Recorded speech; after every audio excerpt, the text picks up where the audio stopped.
There are so many Etsy business models, but how do you actually tell them apart, and how do you know which one is right for you? To put simply, they're all called Etsy businesses, but they all have different skills required and they have nothing in common. They're all almost entirely different.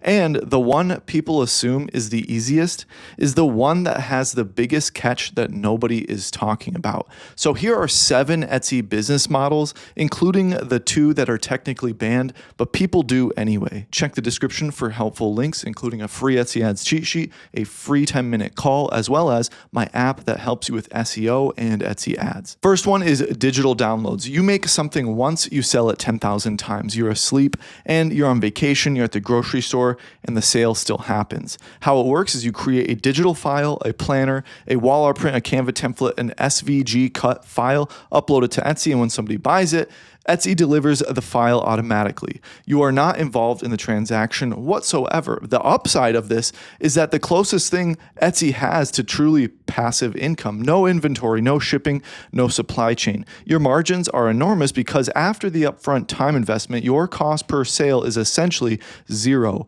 A listing you made 2 years ago can still be your bestseller today. Top digital shops are doing tens of thousands of sales off a catalog that hasn't changed in months. The catch, however, remember what I said at the top, this is the one. Everyone knows this one. Competition is brutal, especially in the big categories: wall art, planners, wedding invitations. You're not just competing with other small sellers anymore. You're competing with designers running ad spend and shops with thousands of reviews. Standing out requires a specific niche, strong SEO, or designs that are genuinely better than what's already there. And here's what nobody warns you about. Customers sometimes expect a human on the other end. You'll get messages asking you to customize a file that is not customizable. You will get 1-star reviews from someone who couldn't open a PDF. Customer education is a real underrated part of this model. This model is best for designers, teachers, anyone with repeatable creative skill who wants income that can scale without scaling hours. If you have the patience to build a catalog and learn Etsy SEO, the ceiling on this model is genuinely high. Print on demand. Your design, someone else's printer, ships while you're living your life. You create designs and list them on products, t-shirts, mugs, hoodies, tote bags through a POD partner like Printful or Printify. Customer orders, your partner prints and ships directly to them. Your name is on the shop. You never touch the product, and this is fully allowed on Etsy. You're selling your design, a partner handles fulfillment. That's exactly what the platform supports. The upside is zero inventory risk. You can list 100 products without owning a single one of them.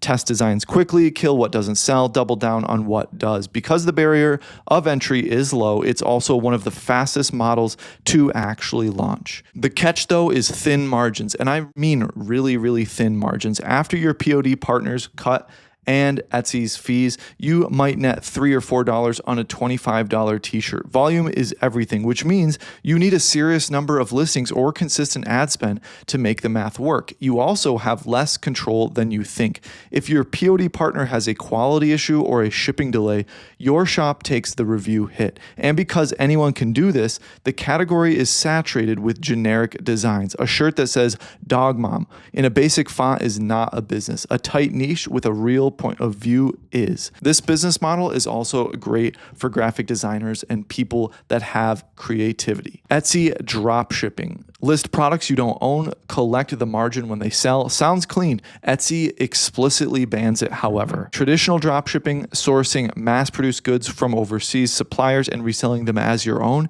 is absolutely against Etsy's policies. Your shop will be suspended, and when it happens, you lose everything. Your reviews, your listing history, your ranking, everything. There's no rebuilding from that. You start from zero. Why people still try it, I don't know. But they list the supplier stock photos, dress up the listing copy to sound handmade, maybe add a ribbon, and hope the algorithm does not catch it. Sometimes they get away with it for months. The community of real sellers reports it aggressively because it directly undercuts them. A mass-produced item from a China factory cannot be priced the same as something a person made by hand.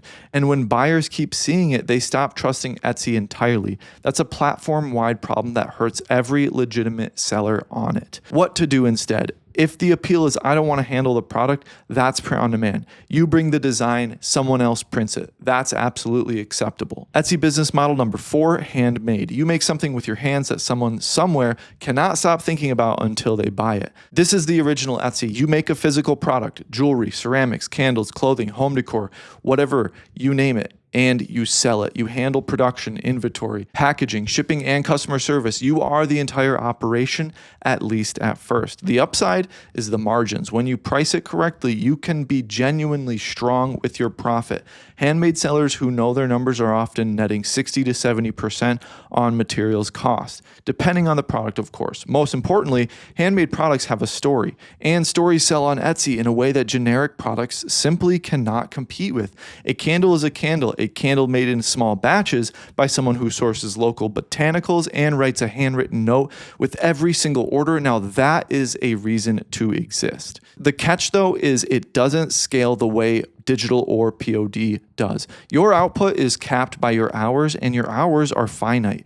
A lot of handmade sellers hit a ceiling when they're working consistently and constantly and still not making what they need to because they underpriced from the start, and now they're trapped. Pricing is quite the killer here. Etsy buyers have been trained to expect low prices, and handmade goods made with quality materials cannot compete with mass production on cost. You need customers who understand value. Finding and keeping those customers is a marketing job, and a lot of makers don't sign up for that part. A lot of entrepreneurs are not creative. A lot of creatives are not entrepreneurs.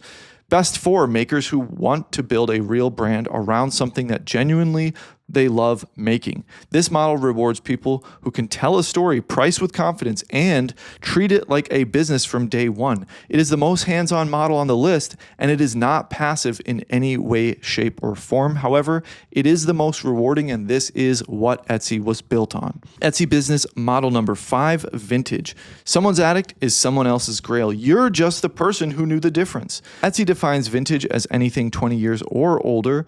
You source items from estate sales, thrift stores, flea markets, your own collection. Photograph them, write descriptions, and resell them.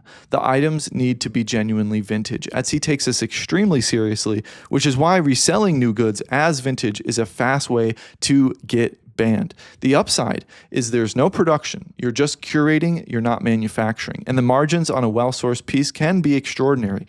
Items that cost a few dollars at an estate sale regularly sell for $50, $80, $100 to the right buyer who wants that product. If you have a real eye for a specific category, that knowledge is genuinely valuable and hard to replicate.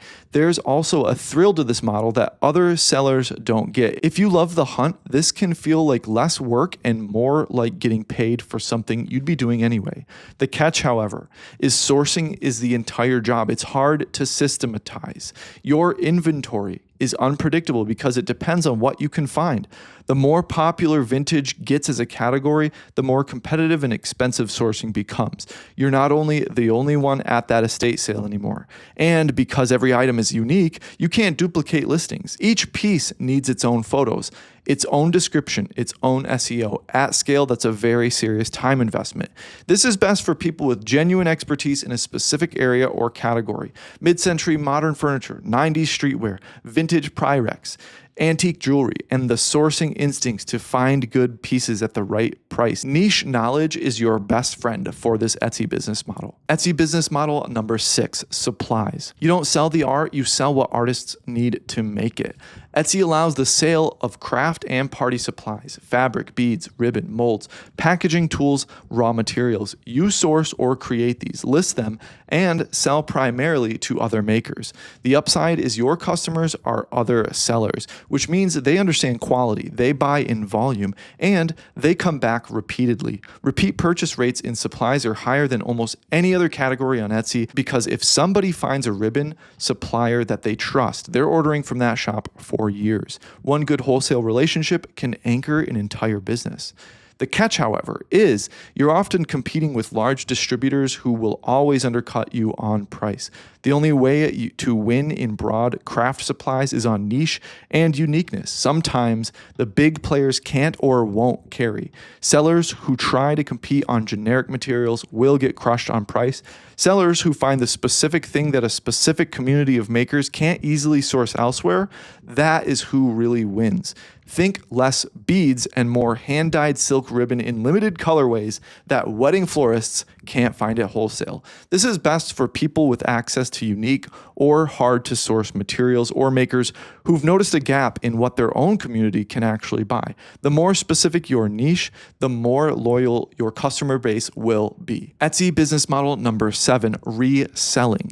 Buy something, sell it for more. Classic. Also banned on Etsy. Here's the reality. Reselling on Etsy is against the rules with 2 specific exceptions: genuine vintage items, which we already covered, and craft supplies and party supplies. Everything else is off the table. You cannot buy a product and flip it, even if it's cute, even if you add a sticker to it. How people try anyway is they source cheap manufactured goods, photograph them nicely, write listings that imply handmade, and hope for the best. Sometimes it works for a while. Then the shop gets flagged, either by Etsy's systems or by the real sellers around them who report it, and it's gone most of the time if Etsy does their actual job. No appeal, no second chance on the same account. Why this actually matters is that when a buyer orders something they believe is handmade and receives a mass-produced item they could have bought cheaper on Amazon, that's a huge trust collapse for the entire platform, not just for the shop, but for Etsy and its sellers. Skeptical buyers become skeptical of every shop. Real makers lose sales because buyers aren't sure anymore what is real. And that effect has already taken place all across Etsy. You can see it all on Reddit and on the internet. What it tells you about yourself. If reselling is appealing, what you can actually want is probably low overhead arbitrage. There are platforms genuinely built for that: eBay, Poshmark, Depop, Facebook Marketplace. However, Etsy is not one of those places. So 7 Etsy business models. Which one is best for you? It's not the one that is the most popular. It's not the most passive one. It's whichever one fits you the most and whichever one that you'll actually be able to apply yourself to in the most effective way. Let me know your thoughts in the comments, which one you do now or which one you might get into in the future. Check the description for helpful links, and I hope you have a beautiful day.